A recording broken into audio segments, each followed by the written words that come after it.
Bismillahirrahmanirrahim. Assalamualaikum warahmatullahi wabarakatuh. Alhamdulillah. Nahmaduhu wa nasta'inuhu wa nastaghfiruh wa nastahdihi wa na'udzu billahi min syururi anfusina wa min sayyiati a'malina. May yahdihillahu fala mudhillalah wa may yudlil fala hadiyalah. Nasyhadu an la ilaha illallah wa nasyhadu anna Muhammadan abduhu wa nabiyyuhu wa rasuluhu la nabiyya wa la rasula ba'dah.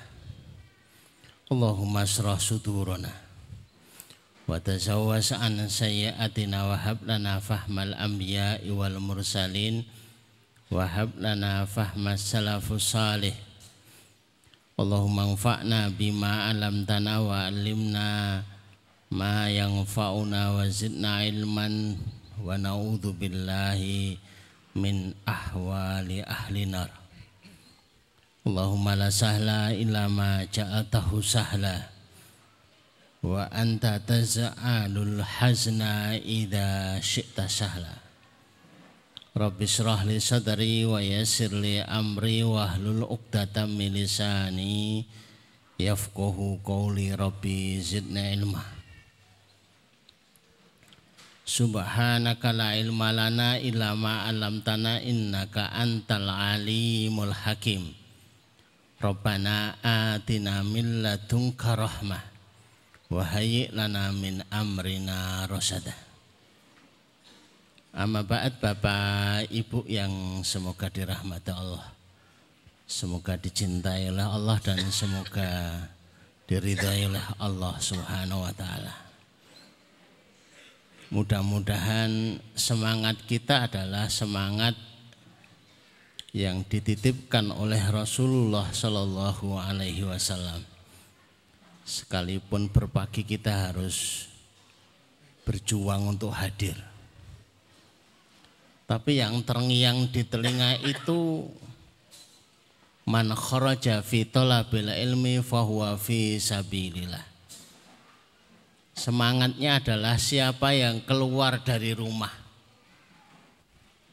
yang dikadang-kadang itu langkah awal itu sudah nawa itu talabul ilmi. Maka catatannya adalah fahuwa fi sabilillah. Lelahnya fi sabilillah.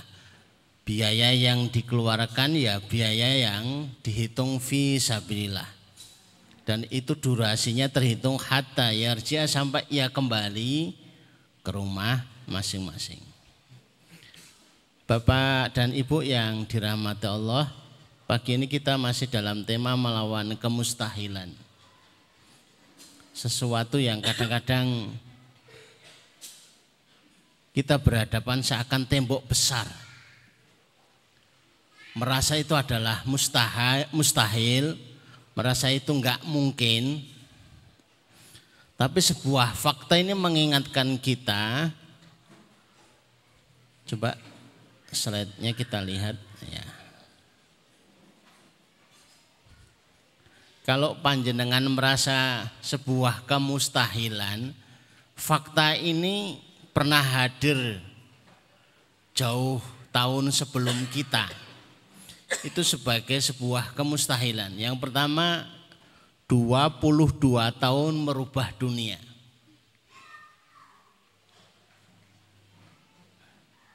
Itu yang dilakukan oleh Rasulullah Sallallahu alaihi wasallam. Kalau dipikir ya mumet juga itu. Dalam waktu 22 tahun harus bisa menyampaikan risalah seluruh dunia, di mana transportasi tercanggih hari itu hanya onta. Onta tercanggih hari ini itu masih kayu, sepeda. Itu Rasulullah sudah dikasih PR kayak begitu. Yang kedua adalah fakta 6 tahun. Sebenarnya dalam sabda Rasulullah itu tidak secara langsung, tapi di dalamnya itu adalah sebuah pesan. Konstantinopel itu akan ditaklukkan oleh sebuah pasukan. Sebaik-baik pasukan adalah pasukan itu dan sebaik-baik panglima adalah panglima itu. Maknanya itu sebuah sindiran bagi kita.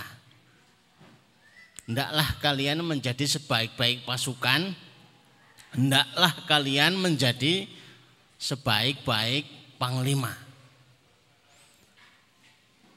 Karena waktu itu kalau dipikir stres itu sudah sangat stres.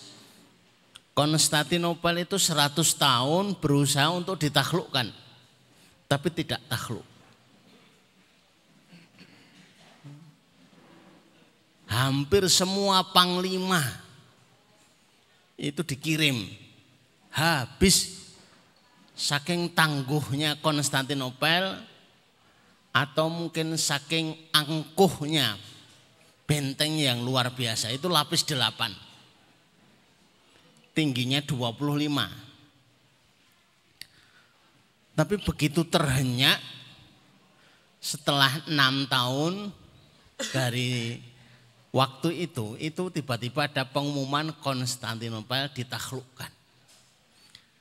Yang naklukkan itu bukan sosok pemuda. Tapi kalau hari ini itu ya bocah cilik gitu loh. Usianya 21 tahun.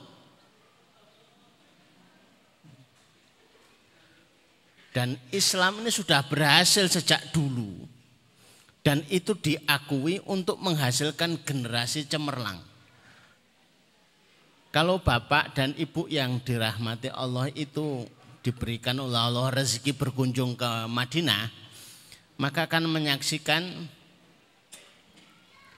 di belakang Masjid Nabawi itu ada kuburan. Pikirnya akan ada ribuan makam. Tapi kita kecewa. Ternyata kuburan sahabat yang di belakang Masjid Nabawi itu cuma 300 saja. Ini kemana gitu loh. Yang ditemukan cuma 300 makam saja. Ternyata sahabat-sahabat Rasulullah itu bertebaran di seluruh dunia. Sa'ad bin Abi Waqqas itu sampai di Cina. Amr bin As itu di Mesir. Ada yang di Madain, ada yang di Hijaz dan lain sebagainya. Bahkan abad ke-6 Hijriah, sahabat Ali bin Abi Thalib itu dalam sejarah itu sudah sampai Jepara. Ini prestasi yang luar biasa, baik secara prestasi keadaan dan secara prestasi semangat. Mereka itu berani berlayar, padahal mereka itu terlahir dalam keadaan padang pasir. Ini sesuatu yang luar biasa. Maka kita teliti karena kita sangat rindu lahirnya generasi-generasi brilian. Tidak tahu apakah kita yang direzekikan untuk menjadi generasi itu atau anak kita atau mungkin cucu kita. Tapi setidaknya kita sudah mulai untuk mencari tahu apa sih kehebatan mereka itu sebenarnya itu apa toh. Jangan-jangan makannya itu lain daripada kita. Jangan-jangan minumnya lain. Ternyata makanannya juga ya tidak jauh-jauh dari kita. Coba kita lihat. Kalau mengerti pelajaran dan ibrah ini yang pernah mereka lakukan, kita bisa menelusur. Sebenarnya prestasi mereka itu tidak jauh dari satu sumber, yaitu Al-Quran. Yang pertama, para sahabat itu 10 tahun bersama Al-Quran. sebenarnya pilihan, tapi mereka milihnya itu milih yang 2/3 malam. Awalnya sejak turun Al-Muzammil itu ada 3 opsi. Nisfahu awingkus minhu qalila auzid alaihi warattil Qur'ana tartila. Separuh malam, 1/3 malam, atau 2/3 malam. Dan hendaklah kamu gunakan itulah waktu untuk rattilil Qur'ana, membaca pelan Al-Qur'an. Cara riyen niku maca Qur'an alon-alon sak manane. Itu yang dipilih justru 2/3 malam. Sehingga Rasulullah itu kalau memulai baca Qur'an, baca Qur'annya dalam sholat, dalam qiyamul lail, itu mulai jam 11 malam. Berhentinya 30 menit sebelum subuh.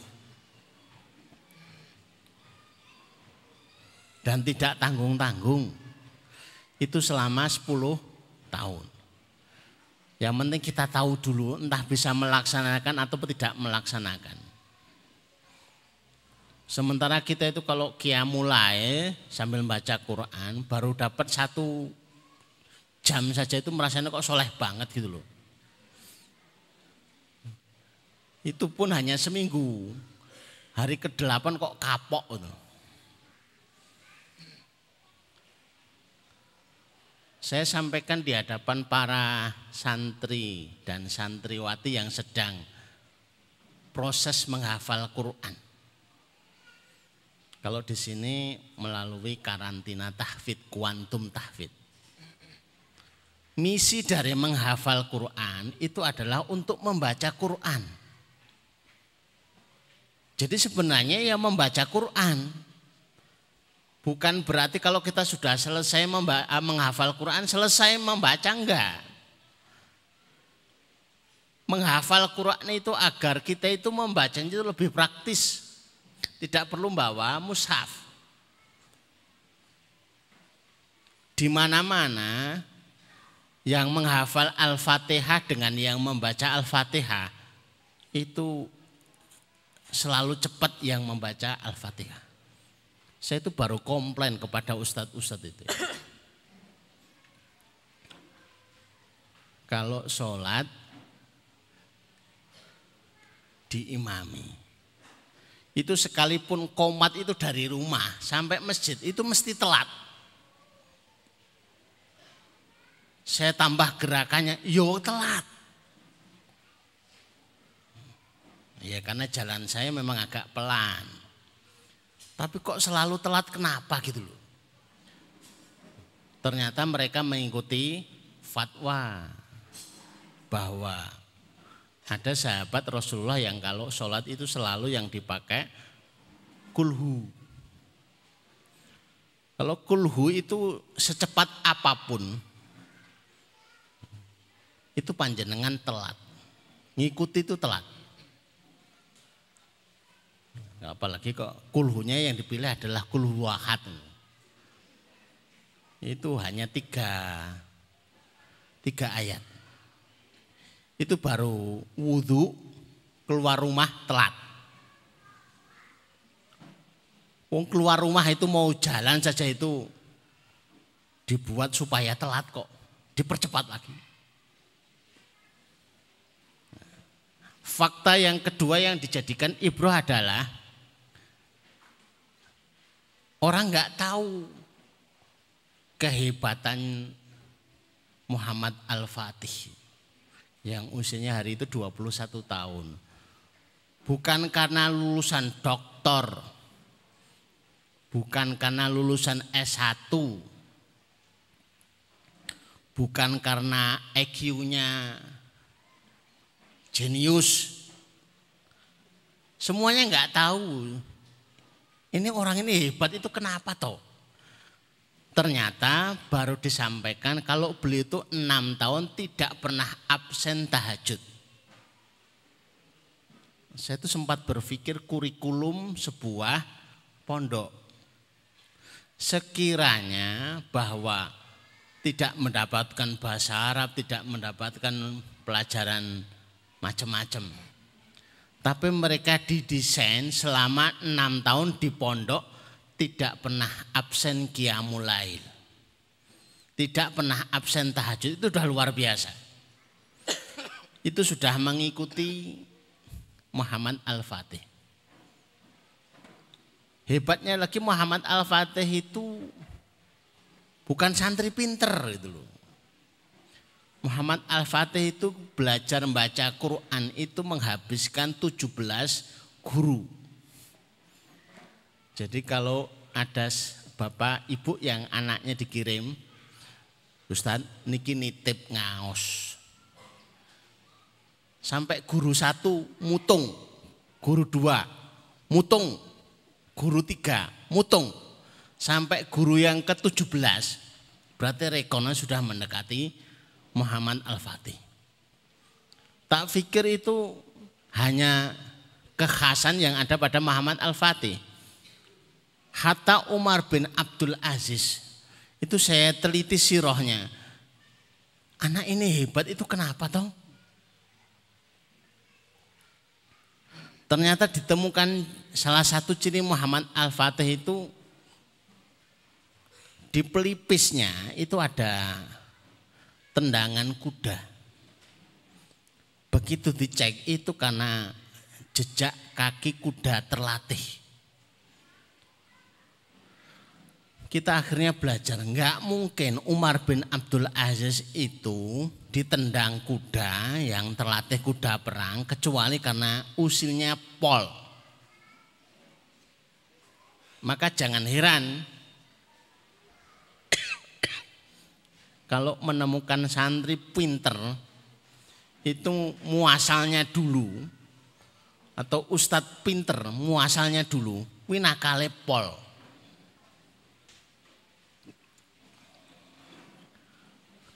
Sampai kami dulu tuh sudah dipeseni sama kakak. Pokoknya anakmu nakal ojo diseneni. Lane apa? Kowe mbiyen luwih parah. Nakale pol. Ada potensi yang tersimpan. Potensi nakalnya itu loh tersimpan.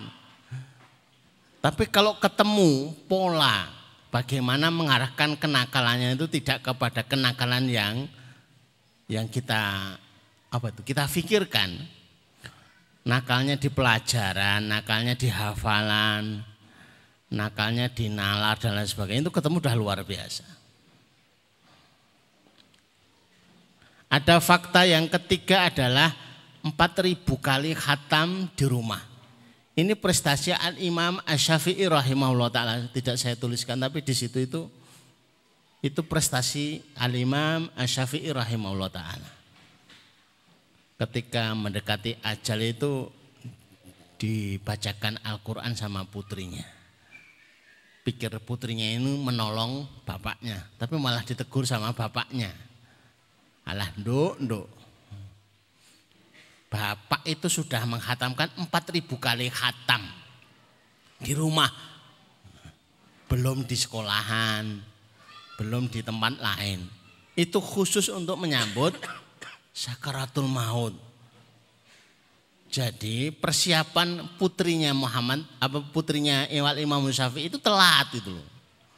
Maksudnya begitu. Dan prestasi ini terlalu banyak yang kita temukan. Ini sebagian yang kami sebutkan aja. Kalau terlalu banyak nanti malah waktunya terlalu panjang kita ada di sini dan kita terlalu banyak mendengar. 40 tahun subuh dengan wudhu sholat isya. Itu prestasi Imam Ahmad.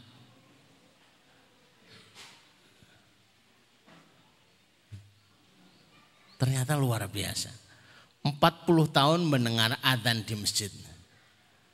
Formula 12 itu sebelum ketemu tulisan adzan di masjid, adzan berangkat itu pakai ini dulu. 40 tahun mendengar adzan di masjid. Itu saya coba di rumah beberapa waktu. Hasilnya adalah gagal total. ora kuat. Ya. Begitu beberapa menit sebelum adzan tuh melayu. Masalahnya habis sampai di masjid, habis lari mulih meneh. Sekarang pun adzan berangkat. Kalau adzan kami berangkat, tapi belum tentu ke masjid.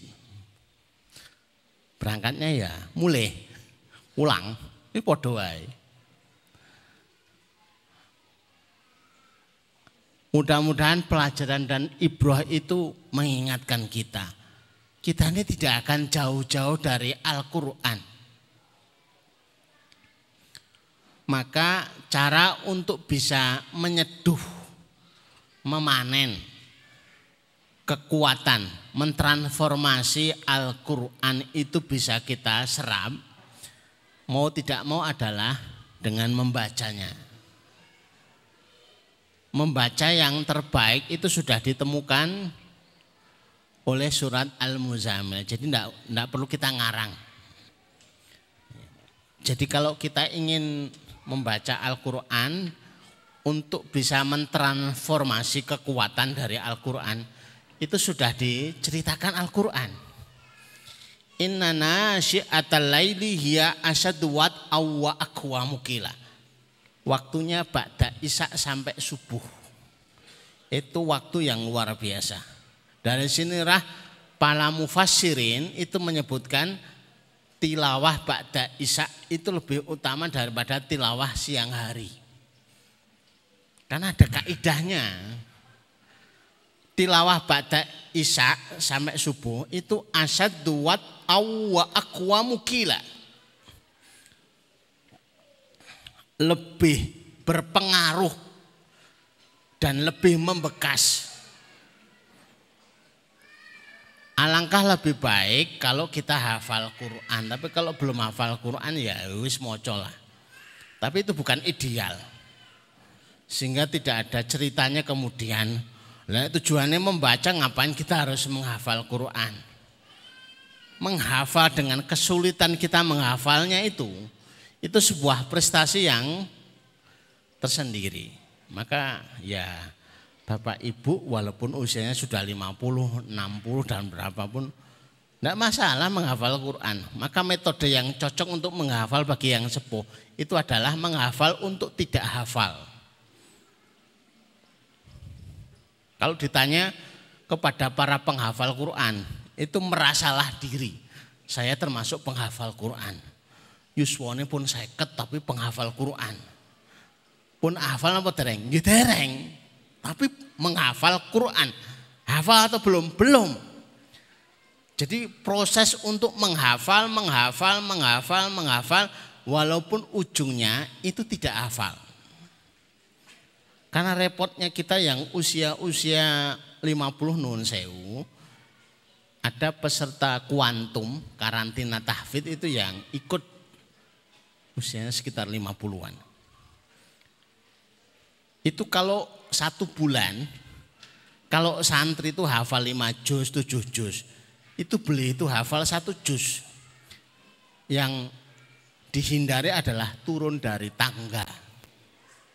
Karena kalau turun dari tangga itu rontok hafalannya. Saya belum ketemu kaidah ini. Ini kok aneh. Masa mudun dari tangga itu rontok gitu. Wis goyang hafalannya. Ini kok aneh gitu. Ada apa gitu loh.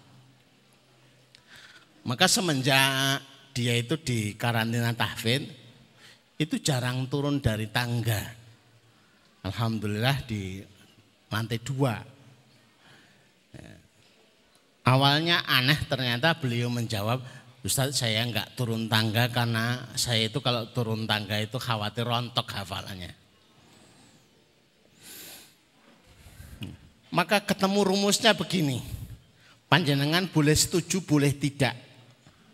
Kalau sudah ketemu amalan yang benar, maka ditambahkan yang kedua adalah istiqomah.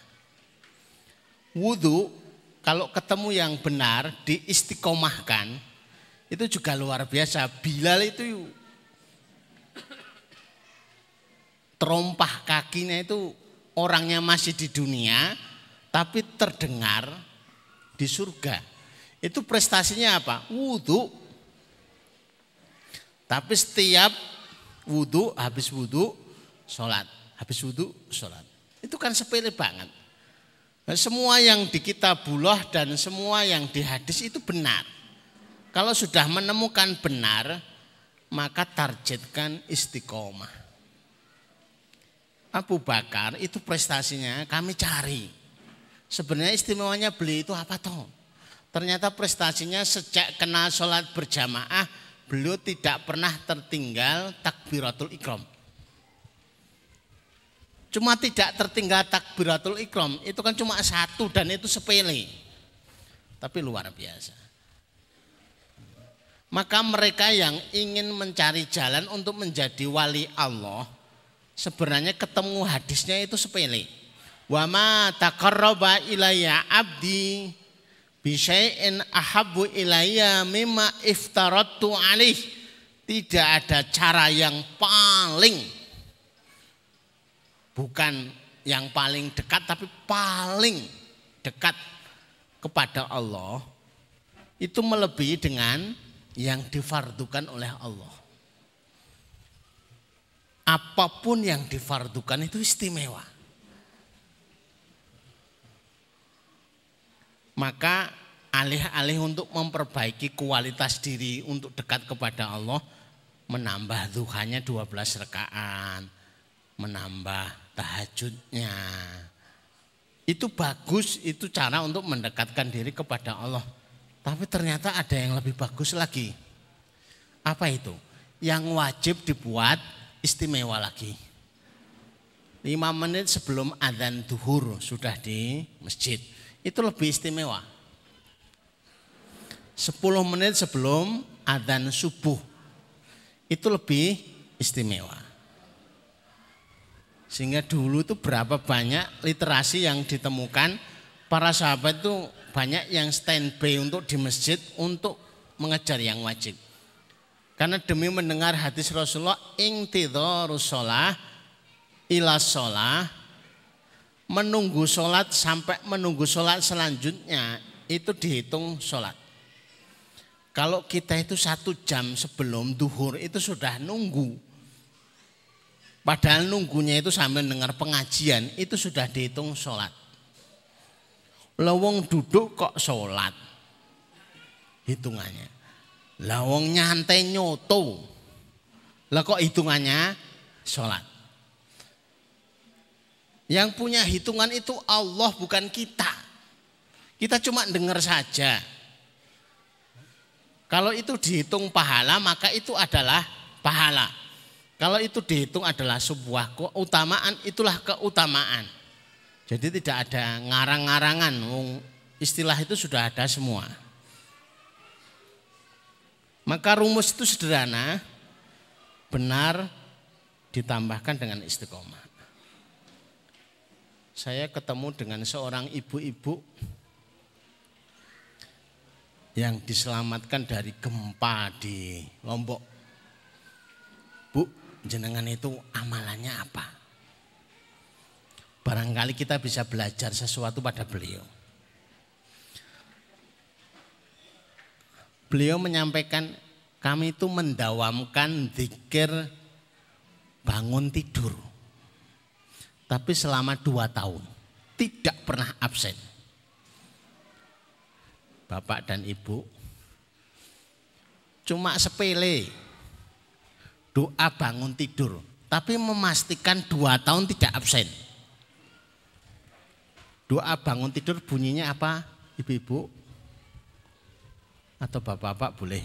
Allahumma barik lana fima rozak tanah wakina adzaban. Wong banyak yang keliru-keliru kok. Malah ada ya Allahumma ini a'udzubika minal khubusi wal khaba'isi. Keliru lah. Benar. Kemudian diistiqomahkan itu jadi luar biasa. Maka bagi bapak-bapak dan ibu-ibu, kalau membaca surat apa itu, yang usianya 40 tahun, Walama balago arba'ina sana. Itu yang istimewa adalah selama 40 tahun dia itu istiqomah menjaga keislamannya. Apalagi diteruskan sampai 50 tahun. Razaqallahul inabah. Allah memberikan rezeki berupa taubat. Kalau sampai itu dijaga keislamannya, usianya sampai 70 tahun. Itu yang diberikan oleh Allah itu beda lagi. Tazawazahu, akan diampuni dosa-dosanya. Seiring dengan usia yang berlanjut sampai 70 tahun, tapi dia istiqomah, maka kesalahan-kesalahan itu juga akan diampuni oleh Allah Subhanahu wa taala. Kami lanjut dengan sekarang adalah wujud kemustahilan. Bagi semua orang kemustahilan itu sesuatu yang anggapannya itu sesuatu yang terjadinya itu langka.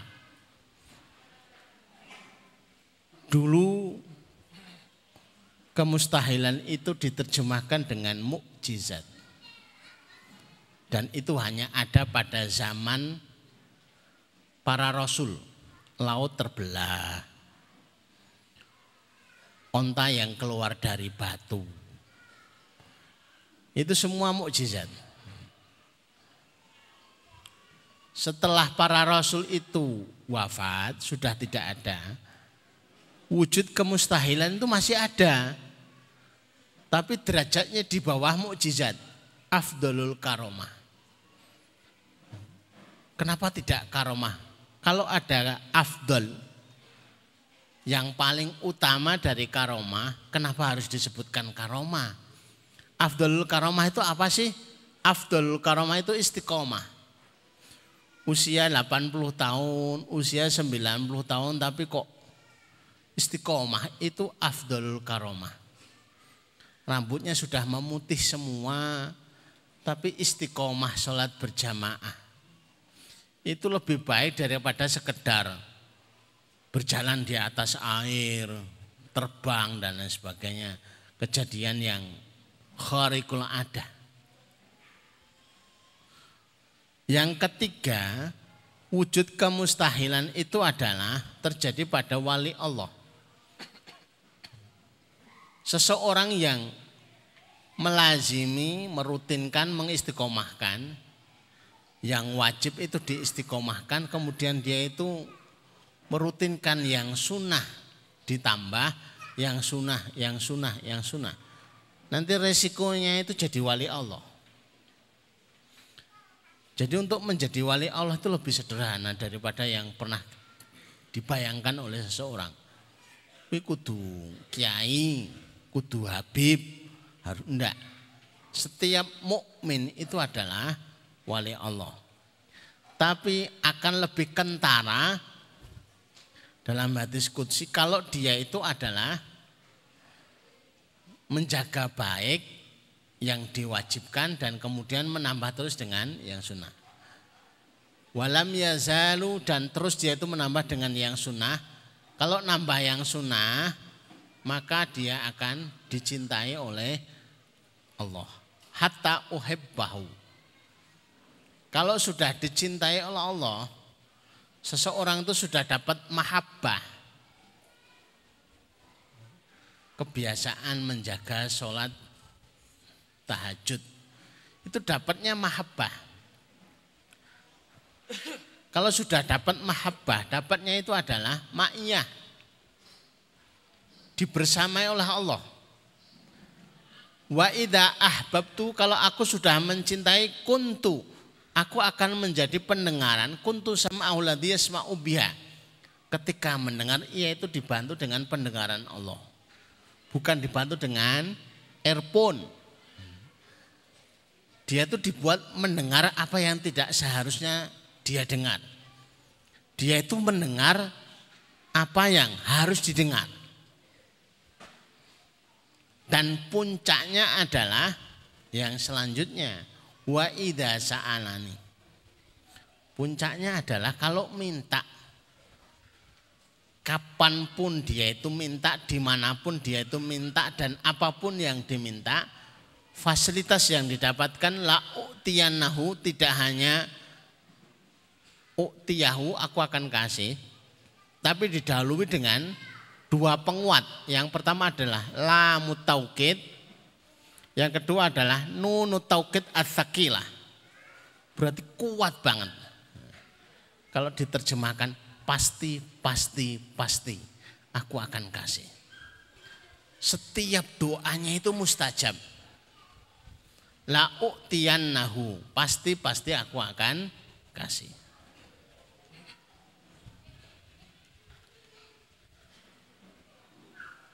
Bapak Ibu yang dirahmati Allah, untuk menyempurnakan melawan kemustahilan, ini saya nukilkan surat Ar-Ra'du ayat yang ke-31. Ditulis saja dulu, nanti coba dilihat lagi. Apa yang Allah tuliskan di dalam Al-Qur'annya. Ini istimewanya ini. Walau anna Qur'anan suyirat bihil jibal au qutti'at bil ard au kullima bihil mauta balillahil amru jami'a afalam yai asil ladzina amanu alau yasha Allah lahadan nasa jami'a wala yazalul ladzina kafaru nasibuhum bima sona'u qari'ah. Maknanya ada di lembar selanjutnya. Sekiranya suatu bacaan kitab suci yang dengan bacaan itu gunung-gunung dapat diguncangkan atau bumi jadi terbelah, atau karenanya orang-orang yang sudah mati itu dapat berbicara, maka bacaan atau lembaran itu mesti Quran. Saya pikir itu hanya sekedar informasi. Ternyata itu fakta. Mosok membaca akan Al-Quran kok bisa membuat gunung bergetar, terbelah. Ternyata itu fakta. Kalau dulu lautan itu terbelah di zaman Nabiullah Musa, itu disebabkan adalah mukjizat. Sesungguhnya mukjizat akhir zaman, satu kali mukjizat tapi tidak akan berakhir, itu ya Al-Quran. Fungsi kita itu adalah bagaimana mendapatkan keberkahan mukjizat itu sendiri.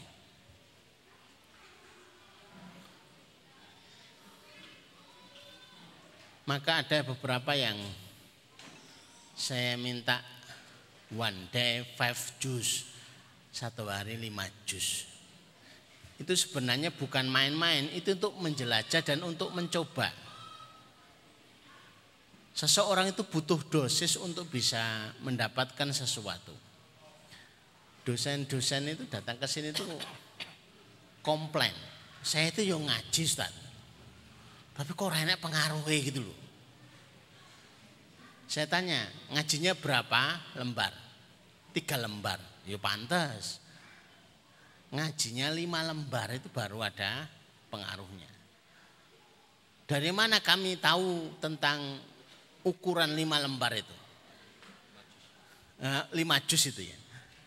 Dan saya terangkan, kami mencobanya sudah 12 tahun. Awalnya kami nggak ngerti. Tapi ya kami coba. Mungkin seiring waktu disitulah kita mendapatkan sebuah pengaruh mukjizat itu dalam kehidupan. Ternyata memang betul. Tilawah 5 juz. Kami cerita, insya Allah tahun depan kami haji. Sepertinya itu hanya sepintas saja kita cerita. Tapi wallahi ternyata itu betul-betul itu haji. Saya pulang, saya cerita sama istri, mau haji enggak? Sekarang berdua, kalau kemarin sendirian.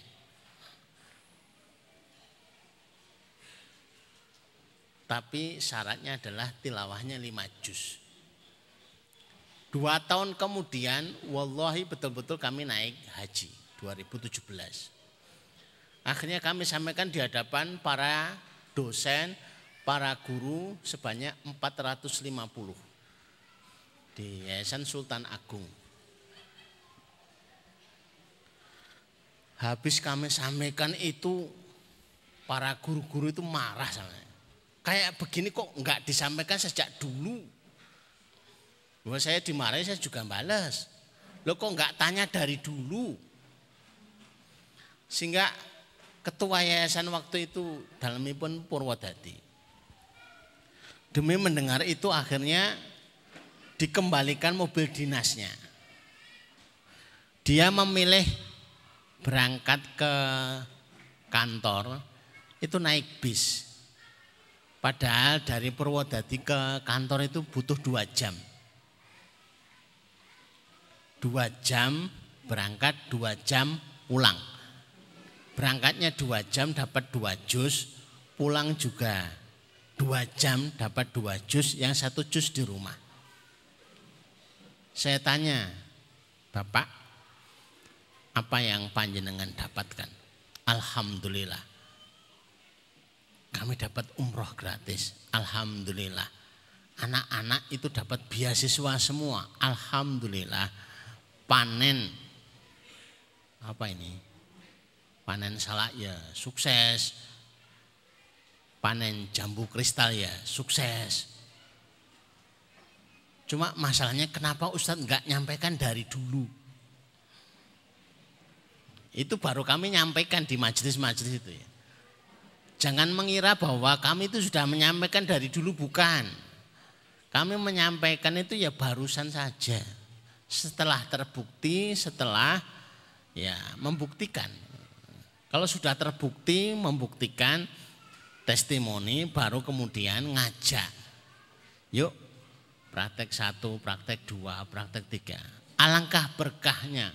Waktu itu kami hitung alangkah berkahnya kalau rumah-rumah itu diisi dengan tilawah setiap saat itu 5 juz, 5 juz. Memang berat. 5 juz itu memang berat. Tapi ternyata berpengaruhnya itu ya memang 5 juz. 3 lembar aja enggak ngangkat. Maka kita pakai yang 5 juz. Nah, bersama Al-Quran akan kita lawan kemustahilan. Kesulitan demi kesulitan, sesuatu yang berapa banyak mengatakan itu mustahil, itu mustahil, itu mustahil. Semuanya itu jadi bisa dilawan. Tapi ada durasinya, yaitu 5 juz, bukan hanya 3 lembar. Bapak Ibu yang dirahmati Allah, kalau di sini baru tahun kemarin Ramadan itu kita coba untuk one day one juz. Itu temanya juga melawan kemustahilan, karena kita punya cita-cita ingin membuka cabang itu 50 cabang selama 5 tahun ke depan. Membuka 50 cabang selama 5 tahun itu kemustahilan. Kalau tidak punya senjata untuk melawan agar terjadi kemustahilan itu sulit. Maka kita gunakan untuk one day one khatam. Itu muasalnya. Bapak Ibu yang dirahmati Allah, mungkin sampai di sini saya cukupkan. Yang paling pokok adalah panjenengan tilawah one day 5 juz. Maka dibuat ada yang apa tuh, Quran mujaza, Quran yang 5 juz, 1 juzan itu ya. Itu untuk mudahnya kita membaca Al-Quran. Maka kita akan bersama-sama membuktikan sehingga tidak menjadi sesuatu yang aneh. Oh ya ternyata benar. Kesuwen. Aku yo 5 juz yo. Aku yo 5 juz ya. Semakin banyak yang membuktikan, semakin banyak yang kemudian mendapatkan barokah dengan Quran. Sehingga kalimat-kalimat ya Allah berkahi kami dengan Quran itu benar. Itu bukan hanya sekedar doa, bukan hanya sekedar ucapan, tapi benar. Al-Quran itu akan menjadi keberkahan di dalam kehidupan kita, insya Allah. Demikian Bapak Ibu yang dirahmati Allah. Ini sudah habis ya. Kalau tidak percaya ya tulisannya Alhamdulillah, itu berarti habis gitu ya. Kita ejek-ejek habis, sudah ditulisnya Alhamdulillah ya habis ya. Nah, nanti kalau ada yang ditanyakan monggo, ada yang ingin pengalaman. Kalau ada yang tanya, tapi sebelumnya saya sudah awali. Jangan tanya saya baca 1 juz saja kok ngantuk, karena itu sama ceritanya. Saya ya sama. Saya baca 5 juz tapi kok ora tekan-tekan, podo. Memang ujiannya begitu.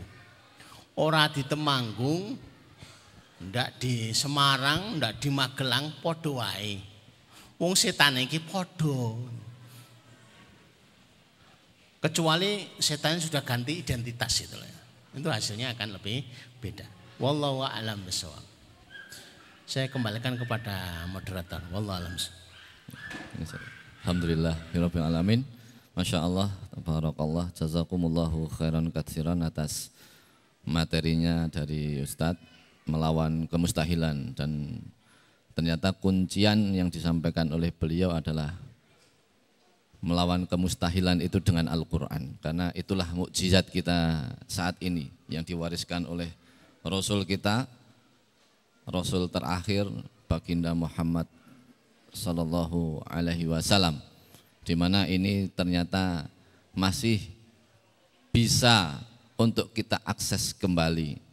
Maka kita banyak belajar dari Al-Quran, di mana Al-Quran menjadikan sosok-sosok yang bersamanya menjadi istimewa. Bahkan hari ini saja, andai kata kita di antara yang baru berjuang untuk menjadi ahlu Quran, maka Allah menjanjikan akan menjadi keluarganya Allah yang teristimewa pula. Ahlu Quran wa ahlullah wa khosatuh. Maka memang akan menjadi istimewa siapapun hamba, siapapun manusia yang bersama Al-Quran. Bahkan pernah saya membaca sebuah buku itu berupa, ada di dalamnya sebuah artikel tentang properti, dan ternyata properti termahal hari ini pun ternyata ada di kota Mekah, ya, di mana Al-Quran diturunkan. Saya berpikir properti paling mahal itu mungkin di New York atau di Washington DC atau gimana gitu kan, negara-negara metropolitan yang memang pasti harga propertinya selangit gitu. Tapi ternyata ketika itu saya pernah membaca, ternyata harga tanah paling mahal itu adanya di kota Mekah dan Madinah. Masya Allah. Berarti kita sama-sama tahu bahwa disitulah tanah di mana Allah menurunkan Al-Quran, dan ternyata sampai hari ini pun nilai tanah di situ paling mahal sedunia, tidak ada yang menandingi. Masya Allah. Nah, ini kita belajar hari ini dari Ustadz tentang bagaimana tadi banyak orang-orang soleh sebelum kita yang mempunyai prestasi-prestasi yang luar biasa. Maka hari ini kita akan berusaha meneladani para inspirator kita, dimudahkan untuk bisa meneladaninya. Dan sebelum nanti ada sesi tanya jawab kaitan dengan melawan kemustahilan, maka akan saya sampaikan beberapa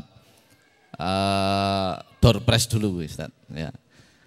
Sebagaimana yang kita ketahui bahwa Allah Ta'ala juga memiliki sebuah ayat yang istimewa kaitannya dengan membaca Al-Quran, di mana di dalam surat Fatir ayat yang ke-29 insya Allah berbunyi, A'udzubillahi minasyaitonirrajim. Innalladzina yatsluna kitaballah wa aqamus shalah wa anfaqu mimma razaqnahum sirran wa alaniyah yarjuna tijaratan lan taburan. Allah itu akan memberikan sebuah keadaan di mana dia tidak akan pernah merugi manakala salah satunya adalah orang yang senantiasa yatsluna kitabullah, yang senantiasa membaca kitab Allah. Maka hari ini mudah-mudahan menjadi momentum terbaik untuk saya dan untuk seluruh hadirin, di mana di waktu-waktu yang akan datang kita harus punya azam yang kuat untuk selalu membaca kitabullah. Jangan sampai hadir di majelis sudah diinformasikan, sudah diinspirasikan, sudah dimotivasi untuk senantiasa iqra'ul Quran, untuk membaca Quran, tapi ternyata tidak merubah kebiasaan kita. Kita masih sangat jauh dari Al-Quran, kita masih malas membaca Al-Quran. Sementara Allah mempunyai janji yang luar biasa. Iqra'ul Quran, bacalah atas kalian Quran. Fa'innahu, karena sungguh nanti dia Al-Quran ya'ti yaumal qiyamah, di hari kiamah nanti syafi'an li ashabi, akan memberikan syafaat kepada kalian semua yang biasa membaca Al-Quran. Masa kita menjadi orang yang tidak bersemangat untuk mendapatkan syafaat Al-Quran di hari kiamat, di hari di mana setiap kita itu membutuhkan syafaat, setiap kita itu merasa takut, setiap kita itu merasa khawatir dalam dosis yang tinggi. Dan ternyata syafaat-syafaat itulah yang akan menjadi sebuah kabar gembira yang akan menyelamatkan kita. Syafaat Al-Quran, syafaatnya Rasulullah, ya kan, syafaatnya orang-orang soleh. Masya Allah. Maka mudah-mudahan pagi hari ini adalah momentum yang spesial bagi saya dan Bapak Ibu semuanya. Di waktu-waktu yang akan datang, mari kita tingkatkan diri kita setiap hari untuk menambah jumlah bacaan Quran kita. Tadi Ustadz menyampaikan ketika ingin melawan kemustahilan, salah satu formula hebatnya adalah one day 5 juz. Yuk kita mengarah ke sana. Yang hari ini masih one day 1 juz, tingkatkan menjadi one day 2 juz, 3 juz, 4 juz, sampai kita targetkan berapa waktu kita bisa one day 5 juz. Allahumma amin. Ini kaitannya dengan Al-Quran, pada qanaah semua, nggak mau angkat tangan, ini door prize-nya nggak laku nanti ya. Sekarang siapa yang pagi hari ini sudah membaca Al-Quran 1 juz aja? Angkat tangan, 1 juz aja. Ada Ibu, Masya Allah. Ada lagi, Masya Allah. Masya Allah yang belakang, silakan berdiri. Walaupun hadiahnya tidak seberapa, tapi ini hanya sebagai sebuah stimulan, sebagai rangsangan bahwa panjenengan semua adalah orang-orang yang insya Allah akan mendapatkan hadiah yang lebih besar dari Allah Jalla Jalalah, insya Allah. Kalau kami memberinya hanya ala kadarnya, tapi kalau yang maha kaya yang memberikan, Masya Allah, ya kan, tidak terhitung. Saya seringkali beranalog ketika urusan dengan Iqra'ul Quran, karena salah satu fungsi Al-Quran itu di luar sebagai huda, juga sebagai rahmah, sebagai bentuk kasih sayangnya Allah.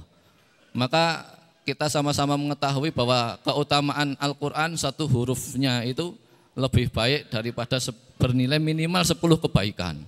Maka ini seringkali saya sampaikan, ya kan? Andai kata saya dan panjenengan ini harus membuat kebaikan dalam satu hari itu 30 kebaikan kepada sesama atau kepada sesama kita dalam urusan muamalah, ya kan? 30 kebaikan itu bukan perkara yang mudah. Coba andai kata kita harus praktek 30 kebaikan benar-benar itu dijalankan. Tetangga sebelah kanan kita, ya kan, dikirimin sayur, ya kan? Tetangga sebelah kiri kita, ya kan, dicucikan baju kotornya. Tetangga belakang rumah, ya kan, mungkin apalagi disapukan halamannya. Tetangga depan rumah, ya kan, ditraktir ke warung. Ini baru 4, kayak gitu aja. Yang sebelahnya sampai 30. Coba bayangkan bagaimana kita repotnya. Enggak kober lainnya, ya kan, untuk membuat 30 kebaikan di lingkungan kita. Kita praktekkan benar, ya kan. Enggak sempat untuk melakukan yang lainnya. Coba kalau kita tidak mendapatkan rahmat Allah dengan Al-Quran. Padahal dengan Al-Quran kita tinggal bisa baca begini. A'udzubillahi minasyaitonirrajim. Alif lam mim. Ya kan? Ini 3 huruf ini. 30 kebaikan butuh waktu berapa lama? Ada 5 menit? Enggak ada. Adakah saya berkeringat dengan membaca Alif lam mim? Coba kalau 30 kebaikan itu dilakukan. tadi ono sik dipelke, ono sik diumbah-umbahke, ono sik diteri jangan, ono sik di macam-macam. Panjenengan dan saya bakal gembrobios urung rampung itu, ya kan? Untuk membuat 30 kebaikan.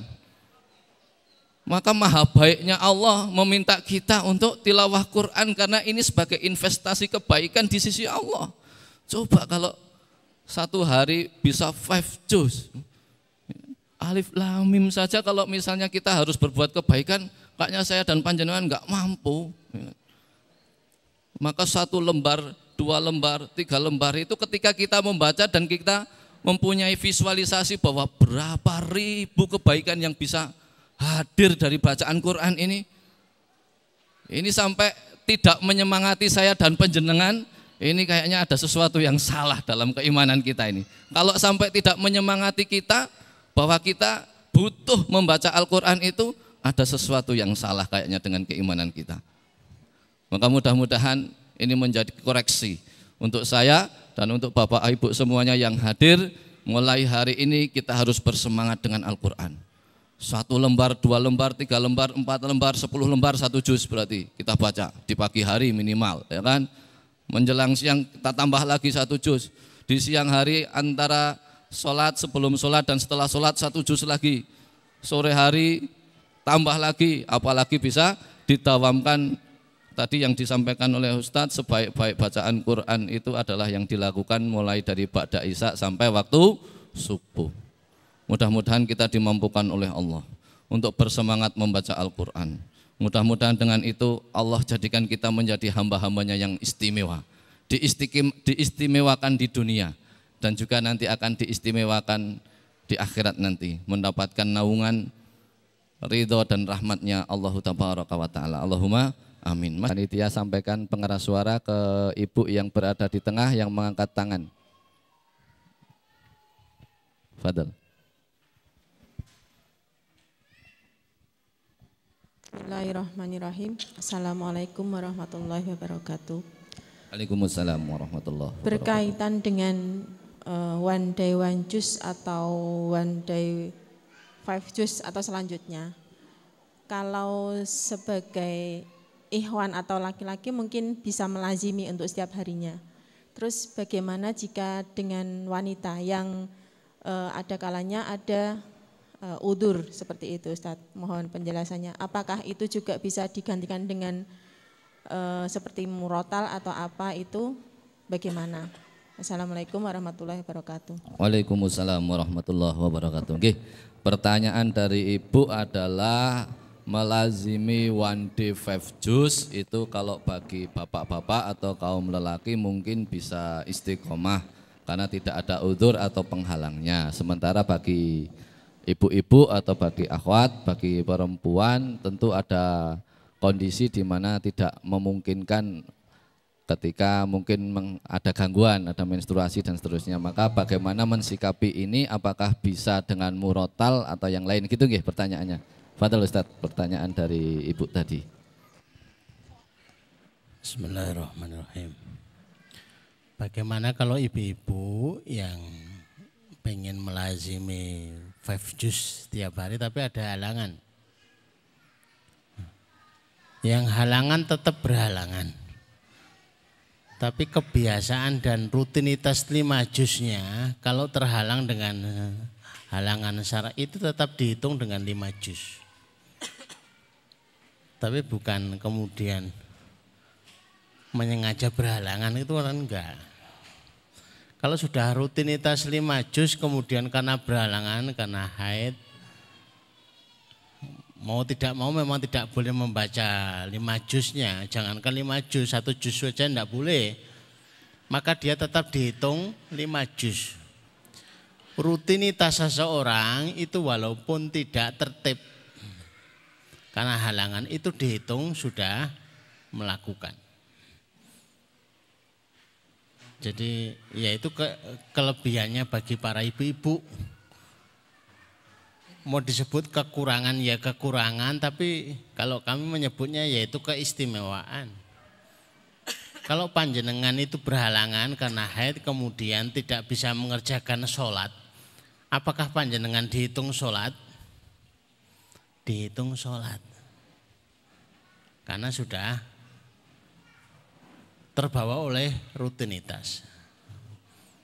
Orang yang biasa tiap hari ngantor, tiba-tiba cuti 5 hari, itu tetap gajinya utuh kok, nggak ada potongan 5 hari. Itu manusia urusan dengan gaji, urusan dengan pahala ini lebih istimewa lagi, lebih mudah daripada yang diperkirakan. Kalau berhalangan ya sudah berhenti. Tapi kalau sudah berhenti dari halangannya ya melanjutkan rutinitas. Berhentinya asar ya seketika dia langsung melanjutkan habis asar. Wallahu a'lam bishawab. Itu nggih. Bagi yang sudah biasa setiap harinya, maka ketika ada uzur syar'i, maka insya Allah akan tetap terhitung sebagaimana melakukan. Sebagaimana kita juga sama-sama mengetahui ada hadisnya Rasulullah bahwa ketika ada seorang hamba melazimi 2 rakaat sebelum subuh dan itu selalu dilakukan, manakala suatu saat sesekali tidak bisa melakukan karena ada uzur syar'i yang bukan disengaja, maka pun akan dinilai melakukan. Bahkan bisa diqadha atau dilakukan di waktu setelah subuh seperti itu. Maka mudah-mudahan kita ketika sudah melazimi sesuatu kita bisa berbahagia. Andai kata suatu saat mendapat uzur pun insya Allah Allah Maha tahu, Allah Maha baik, akan tetap mempahalai kita sebagaimana yang biasa kita lakukan. Sebagaimana kita tadi dikasih informasi dari Ustadz, analoginya andai kata manusia bekerja menjadi PNS misalnya kan, biasa setiap hari berangkat ngantor ya kan? Lalu ada uzur karena sakit atau apa harus izin 2 atau 3 hari, itu insya Allah gajiannya tidak dipotong gitu. Gajiannya tetap rutin. Yang ke-13 insya Allah juga dapat insya Allah gitu. Mudah-mudahan bisa menambah motivasi dan semangat kita untuk mendawamkan membaca Al-Quran sampai bisa melazimi one day 5 juz. Mudah-mudahan Allah mudahkan untuk kita semua. Allahumma amin. Karena waktu sudah cukup beranjak siang, maka kita akan akhirkan majelis kita dengan doa. Mudah-mudahan di antara muhul ibadah, di antara yang diijabah oleh Allah untuk kita semua, maka berdoa bersama akan dipimpin langsung oleh Ustadz Umar Fakiuddin. Fadhal Ustadz.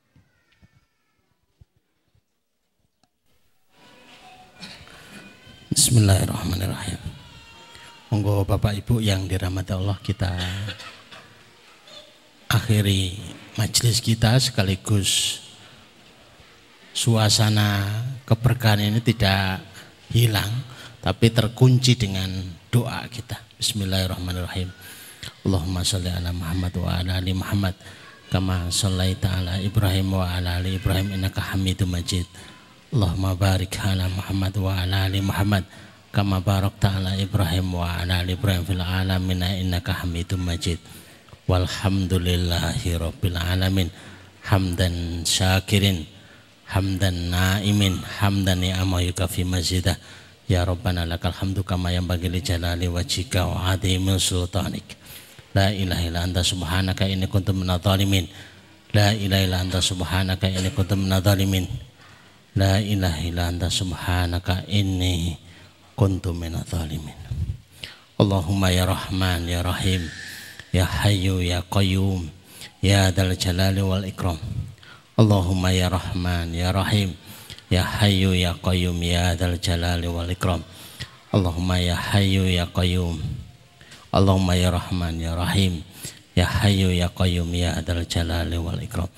Allahumma inna nas'aluka min khairin ma sa'ala minhu nabiyyuka Muhammad sallallahu alaihi wasallam wa na'udzubika min syarri ma sta'adha min nabiyyuka Muhammad sallallahu alaihi wasallam. Antal musta'an alaikal balag wala haula wala quwwata illa billah. Ya Allah, sesungguhnya kami memohon seluruh kebaikan yang pernah diminta oleh Nabi kami sallallahu alaihi wasallam. Ya Allah, sesungguhnya kami meminta perlindungan, semua perlindungan yang pernah diminta oleh Nabi sallallahu alaihi wasallam. Ya Allah, Engkaulah tempat kami meminta, ya Allah, menyampaikan urusan la haula wala quwwata illa billah. Allahumma inna nas'aluka amalan baran wa rizqan daran wa aisan wa qaran.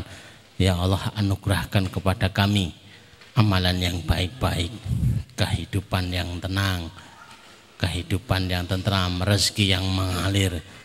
La haula wala quwwata illa billah. Allahumma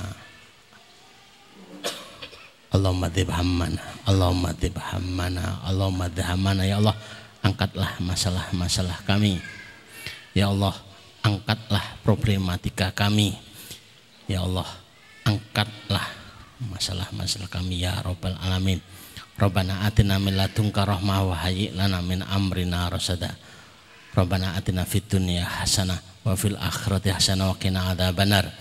Wa qina adzabannar wa qina adzabannar wa sallallahu ala Muhammadin wa ala alihi wa sahbihi wa salam. Subhana rabbika rabbil izzati amma yasifun wa salamun alal mursalin walhamdulillahi rabbil alamin.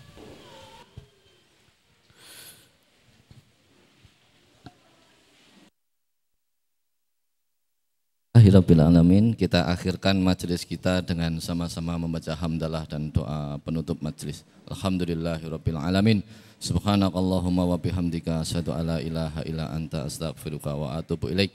Saya yang memandu acara dari awal hingga akhir, tentu banyak khilaf dan salah, mohon diikhlaskan, mohon dimaafkan. Semoga Allah taala memaafkan kita semua. Billahi taufik wal hidayah. Wassalamualaikum warahmatullahi wabarakatuh.